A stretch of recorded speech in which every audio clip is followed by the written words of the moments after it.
I think basically people should keep in mind that according to the American Engineering Report Card, so Texas has basically they graded A, B, C, D.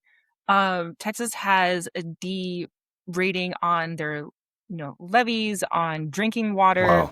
on wastewater. Yeah, so that Yeah. needs to be a wake-up call because the the infrastructure is only going to get older. So that that's you know cracks and just faulty piping. So if you don't like drinking lead and copper and forever It's chemicals in delicious. your Yeah, it's water, just your your legislator because um It gives a whole other this. meaning to mineral water, right? Yeah, so honestly, I think humans are very good at underestimating the severity that a problem will have. Like we have these population projections. They might Yeah. skyrocket. We have, projections of, oh, this particular levee can withstand a like, 1 in 500 years flood, but with climate change Yeah. that could easily change. And so the ability to, I think people tend to say, okay, this is what we project, so this is what we need to do. And I honestly think it should be, okay, this is what we project. So just in case, like still including that buffer. Yeah.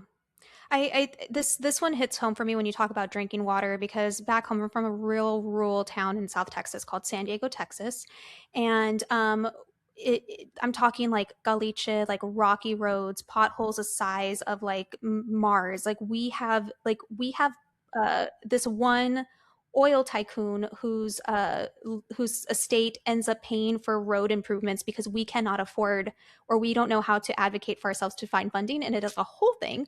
But they moved the water tower, and where they moved it was actually right, it was very adjacent, almost on top of, like, it overlapped on a uranium plant. And once they did that, I the increase of cancer went up. I lost in the last 15 years, I've lost four classmates.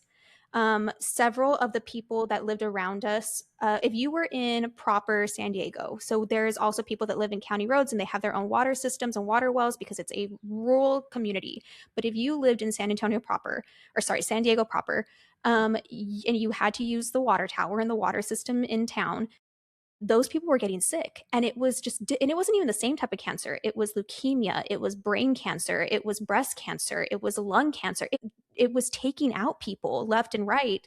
And so the ironic joke is, back home there's always a plate sale going on because somebody else has cancer back home. hmm. And it's due to, and we've seen a trend, and it's not a secret that it's the water system. Like the water system, like once the water tower moved, all of a sudden cancer became a signature ailment back home. And it blows people's minds because they're like, well, weren't there any regulations? And it's just like, no.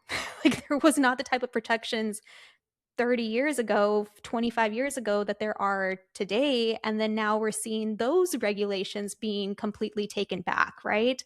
And just having a very small study focus group of what that looks like, I'm it alarms me to think of what it could do to some of these major metro cities, right? Like a Dallas, Fort Worth, like a San Antonio, Austin area, like a Houston, because I just don't think that we're giving science enough credit when it comes to how, like, what are the impacts of today gonna derail for tomorrow. And as a mom, that worries me beyond even like the existential crises and intrusive thoughts that I have on a regular basis.